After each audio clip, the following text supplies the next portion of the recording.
قدیم زمانے سے انسان نے آسمان کی طرف دیکھ کر سوالات کیے ہیں، لیکن ایک اور دنیا ہے جو ہمیشہ اس کی نظروں سے اوجھل رہی، سمندر کی گہرائی۔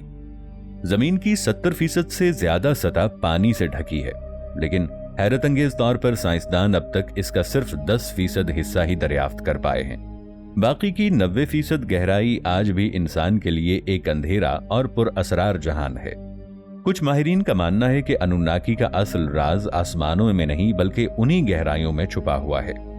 قدیم سومیری تہذیبوں میں ایک دیوتا انکی کا ذکر ملتا ہے جسے پانی اور گہرائیوں کا خدا کہا جاتا ہے۔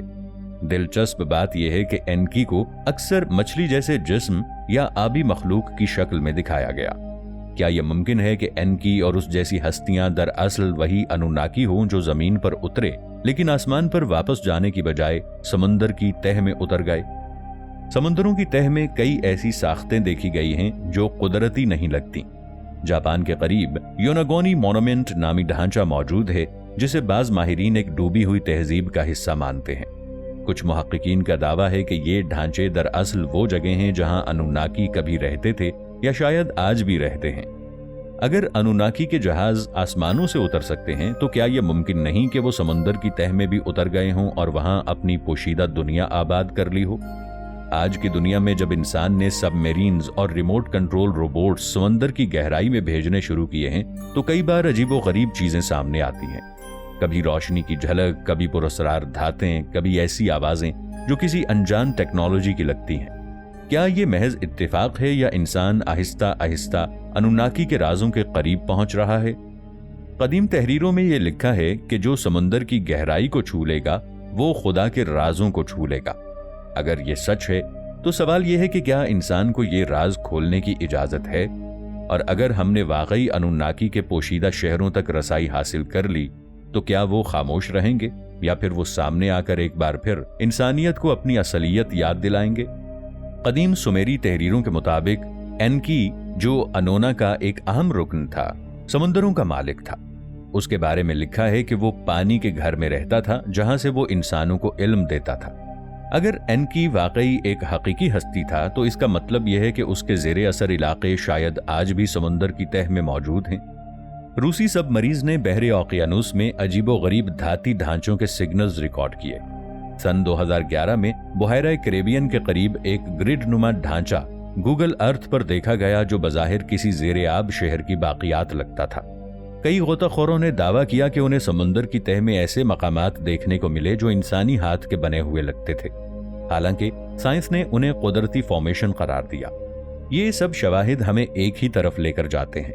قدیم روایات میں سمندری دیوتاؤں کو اکثر نیم انسان نیم مچھلی کے طور پر دکھایا گیا ہے۔ بابلی دیوتا اوینس کو دن کے وقت انسانوں کے درمیان آ کر علم دینے والا اور رات کو سمندر میں واپس جانے والا کہا جاتا تھا۔ یہ کہانیاں صرف علامتیں نہیں لگتیں بلکہ ممکن ہے کہ یہ دراصل انوناکی کے آبی روپ تھے۔ آج کے انسان کے پاس جدید سب مرینز، ڈرونز اور روبوٹس ہیں۔ اگر ہم واقعی سمندر کی تہ میں کسی پوشیدہ شہر تک پہنچ گئے تو کیا ہوگا؟ کیا انوناکی کو خوشی سے ہم خوش آمدید کہیں گے یا پھر وہ ہمیں اپنی سرحد عبور کرنے پر خبردار کریں گے؟ قدیم تحریروں میں ایک جملہ بار بار ملتا ہے، جب زمین کا بیٹا پانی کی تہ کو توڑ دے گا تب خدا اپنا چہرہ ظاہر کرے گا۔ کیا وہ وقت قریب ہے؟ دنیا کے طاقتور ممالک اکثر یہ کہتے ہیں کہ وہ سمندر کی گہرائیوں میں صرف تحقیق یا قدرتی وسائل کے لیے جاتے ہیں، لیکن اصل حقیقت کچھ اور لگتی ہے۔ امریکہ، روس، چین اور یورپ کے کئی خفیہ مشن ایسے ہیں جن کے بارے میں عام انسان کو کچھ نہیں بتایا جاتا۔ امریکہ کے پاس ایک خفیہ پروگرام ہے جسے ڈیپ سی پروجیکٹ کہا جاتا ہے۔ آفیشل طور پر یہ پروگرام معدنیات اور سمندری وسائل کے لیے ہے، لیکن کئی لیکس اور رپورٹ کے مطابق اس پروگرام میں ایسی سب میرینز استعمال ہوتی ہیں جو عام سائنسی مقاصد کے لیے نہیں بلکہ غیر معمولی ڈھانچوں کی تلاش کے لیے بنائی گئی ہیں۔ کچھ رپورٹس کہتی ہیں کہ بحر الکاہل کی گہرائی میں امریکہ کو ایسے دھاتی ڈھانچے ملے جن کی عمارت سازی موجودہ انجینئرنگ سے بالکل مختلف تھی۔ روس نے بھی کئی بار ماریانا ٹرینچ اور آرکٹک کے قریب اپنی آبدوزیں بھیجی ہیں۔ سن 2012 میں ایک روسی سائنسدان نے یہ دعویٰ کیا تھا کہ انہوں نے انسان نما آبی مخلوقات دیکھی ہیں جو حیرت انگیز تیزی سے تیر رہی تھیں۔ ان رپورٹس کو بعد میں غلط فہمی قرار دے کر دبا دیا گیا۔